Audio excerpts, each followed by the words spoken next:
66 vota për. Albin Kurti rikthehet me një legitimitet të fortë elektoral, por me një trashëgimi të ndërlikuar në raport me aleatët të ndërkombëtar.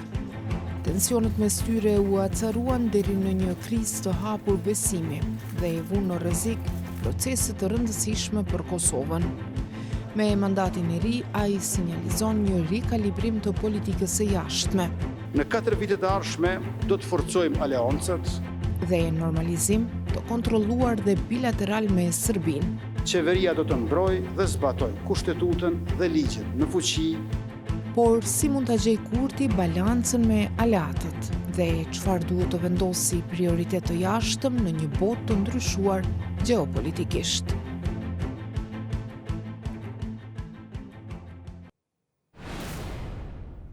Shikues të nderuar, përshëndetje, mirë se vini në edicionin e ri të Ekspozes, magazinës së përjavshme televizive të Radios Evropa e Lirë. Unë jam Valona Tela. Albin Kurti fitoi besimin e votuesve me një diskurs të fortë për sovranitetin e Kosovës dhe barazinë si shtet. Por mandatin e ri si kryeministër e nis në një kohë kur marrëdhëniet transatlantike janë të brishta dhe sfidat gjeopolitike të reja.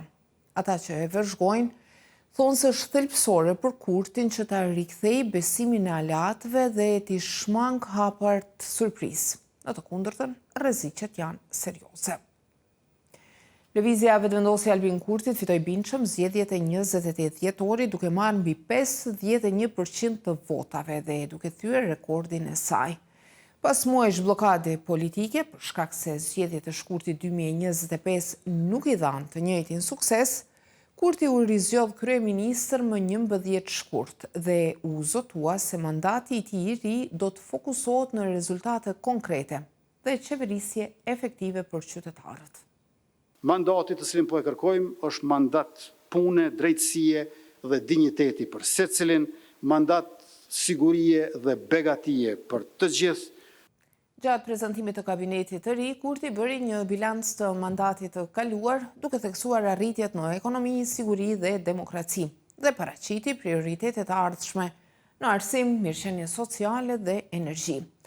Në politikën e jashtme, ai nënvizoi se do të punojë me KDO mbi bazën e respektit të ndërsjellë, se aleancat me EB-n, SHBA-n dhe NATO-n mbeten të palëkundura, dhe se normalizimin me Serbinë do të ndjek përmes dialogut konstruktiv dhe kreativ. Siç kemi vepruar në 4 vitet e kaluara, normalizimi është çështje e rregullimit të marrëdhënieve mes dy shteteve, pra si raport bilateral e jashtëm e jo ndërhyrje apo përzierje në çështjet e brendshme. Kurti shërbeu për disa javë si kryeministër edhe në vitin 2020, por ajo qeveri u rrëzua pas mos pajtimeve mes partnerëve të koalicionit rreth menaxhimit të pandemisë COVID-19. E mandati i tij plot, që pasoi më vonë, u karakterizua thellësisht nga vendosmëria për të shtrirë autoritetin e institucioneve të Kosovës në veri të vendit, zonë e banuar me shumicë serbe, ku për vite me radhë nuk janë zbatuar vendimet e Prishtinës zyrtare. Pavarësisht kundërshtimeve dhe protestave, qeveria e tij arriti të zëvendësojë targat serbe të makinave me targa të Kosovës, të heq nga përdorimi dinarin serb dhe të mbyll shumicën e institucioneve paralele të Serbisë, të cilat funksiononin që nga pas lufta dhe punësonin mijëra persona. Këto vendime thelbësore për vizionin e tij për një Kosovë sovrane tensionuan ndjeshëm raportet me aleatët. BE-ja dhe SHBA-ja i cilësuan si hapa të pa koordinuar me pasoja për komunitetin serb. Përplasjet mes tyre u shoqëruan edhe me paralajmërime nga Washingtoni për përkeqësim të partneritetit dhe me masa ndëshkuese ndaj Kosovës, edhe pse sipas Kurtit ato ishin thjesht mospajtime mes miq.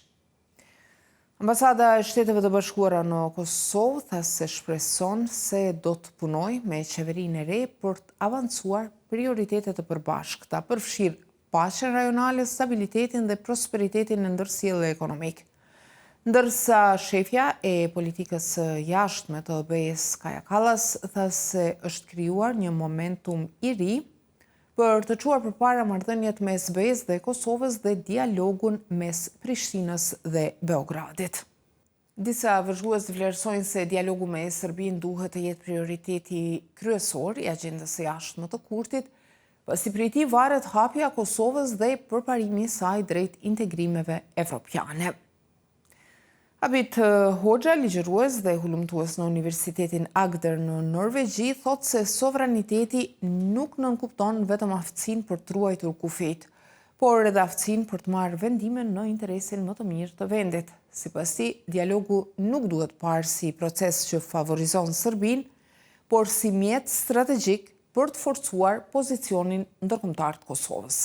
Implementimi i jashtëm i marrëveshjeve kish me vendos Kosovën në një pozitë avantazh, edhe në vis-a-vis BE-s, po edhe ndaj Serbisë. Domethënë Kosova në farforme ka ndjek ato që ka bërë Serbia, mos implementimin e marrëveshjeve. Dy vendet nuk zhvilluan ndonjë takim të nivelit të lartë që nga shtatori i vitit 2023.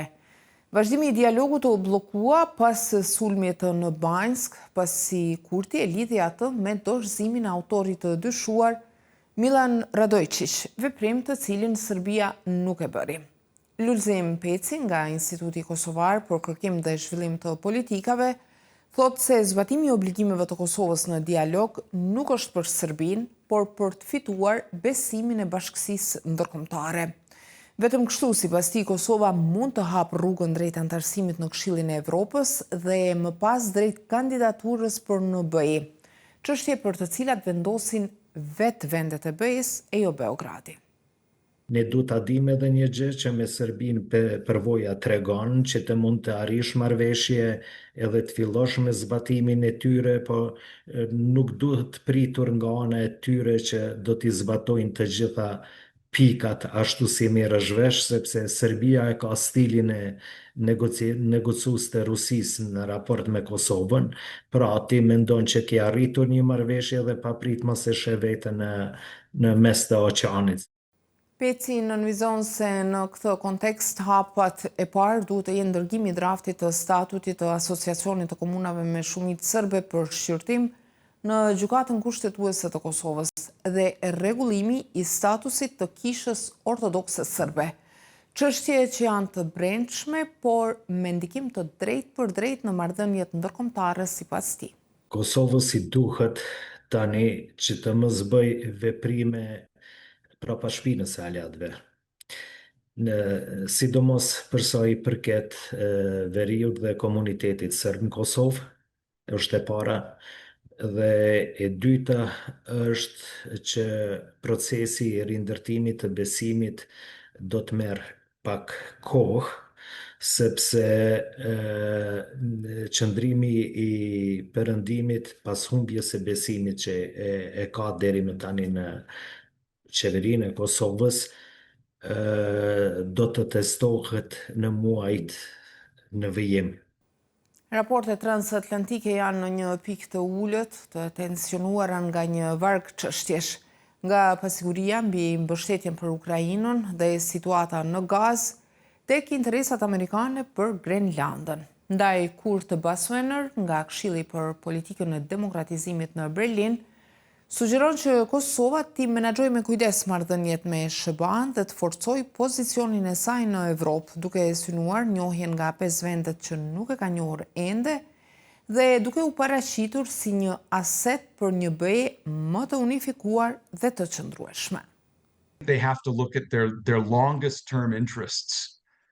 Duhet i shoh Kosova interesat e saj afatgjata në funksion të garantimit të pavarësisë së saj dhe aftësisë për të qenë shtet demokratik dhe vetëqeverisës.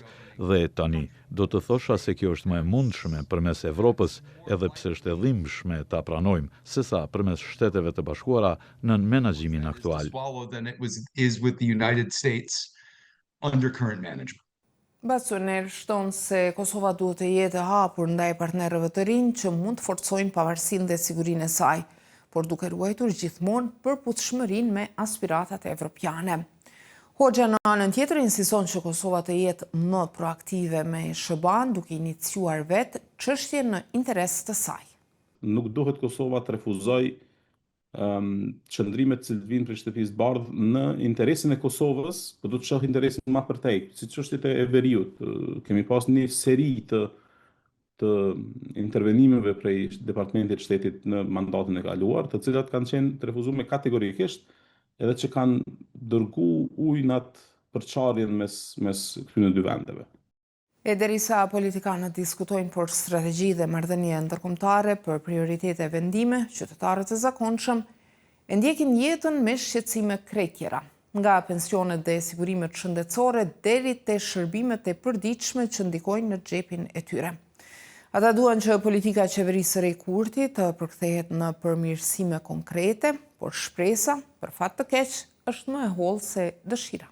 Kemi na shumë gjana që do të rregullu, po mendoj që një prej prioriteteve do të ishte sigurimi shëndetësor, çështja e pensioneve, ndoshta edhe pjesa e trepçës, mu aktivizu laboratoret e ndryshme, domethënë çështjet studimore më jep mundësi të rive që me najt vend e jo me pasi rrugdalje, domethënë jashtë vendit. Punësimit mas pare dhe gjitha gjanave tjera. Hapja vendeve të punëve të krijohen ma shumë për kuadrot e reja, sepse kemi ngecje në aspektin e punësimit. Të vërtet populli janë është gjëmzuar, për arsye se inflacioni, probleme me politikë të gjitha, po shpresim ma mirë, presim një diçka përmirësim. Ne të gjithë i kemi dokumentet e Kosovës, letër njoftimet, pasaportat të gjitha.